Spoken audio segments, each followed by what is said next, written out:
ખરા અર્થમાં આ સર્વાંગી વિકાસ કરતી આ એક સંસ્થા છે। એનું ઉદાહરણ છે, પહેલા જ વર્ષે એને ધોરણ 10નું 100% પરિણામ લઈ આવ્યા, ધોરણ 12નું 90% પરિણામ લઈ આવ્યા, અને એથી એ વધીને એમને શૈક્ષણિક વિકાસ તો કર્યો, પણ સાથે સાથે બાળકોનો અહીંયા સ્ટેજના કાર્યક્રમો જોયા ત્યારે એનો શારીરિક વિકાસ પણ એમણે કર્યો છે। માનસિક વિકાસ કર્યો, શારીરિક વિકાસ કર્યો, અને એથી એ વધીને જો વાત કરીએ તો અત્યારે શાળાઓની અંદર જે ખાનગી શાળાઓ ચાલે છે એમાં ક્યાંય સંસ્કાર કે શિસ્તનું સિંચન મોટે ભાગે જોવા મળતું નથી।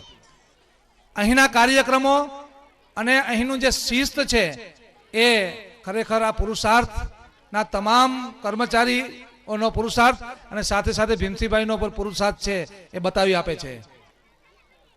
કદાચ તમને બહુ ઊંડાણપૂર્વકની ખ્યાલ નહીં હોય, પણ ભીમસિંહભાઈ છે ને એ મારો વિદ્યાર્થી છે ત્યારથી એને આ વિચાર એના મનમાં હતો, અને વિચારને એને કાર્યાન્વિત કરવા પોતાની સંપત્તિ ઘટાડી છે। કોઈ માનશે નહીં, અત્યારે કહું છું, એના જમીનના વીઘા ઘટ્યા છે એનો હું સાક્ષી છું, છતાં પણ એને પોતાના સિદ્ધાંતો નથી મૂક્યા, અને સિદ્ધાંતો ઉપર ચાલી અને અહીંયા સંસ્કૃતિ અને સંસ્કારનું સિંચન કર્યું છે એને।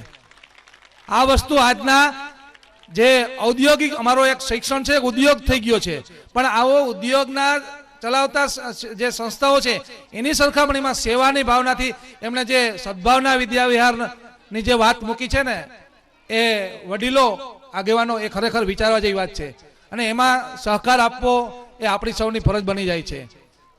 શિક્ષક મિત્રો અને અહીં જે ઉપસ્થિત છે એમને મારી વિનંતી છે કે આવો જે કોઈ પણ માણસ સારું કામ કરતા હોય ત્યારે ચોક્કસ આપણે એને સહયોગ તો આપીએ છીએ, પણ સાથે સાથે આપણે એને પ્રોત્સાહન પૂરું પાડતા રહીએ તો પણ એક મોટી વાત ગણાશે।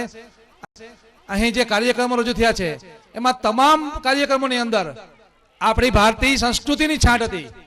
મોટે ભાગે કાર્યક્રમો શહેરોની અંદર થાય છે ત્યારે એમાં સંસ્કારલક્ષી બાળકનો વિકાસ થાય, સાથે સાથે બાળકના મનની અંદર પોતાના મા બાપ પ્રત્યેની ભાવના કેળવાય એવા કાર્યક્રમો મોટે ભાગે ઓછા જોવા મળે છે। દેશપ્રેમની ભાવના કેળવાય એવા કાર્યક્રમો ઓછા જોવા મળે છે। આ બધું અહીંયા જોવા મળ્યું છે ત્યારે હું તેમને અભિનંદન આપું છું।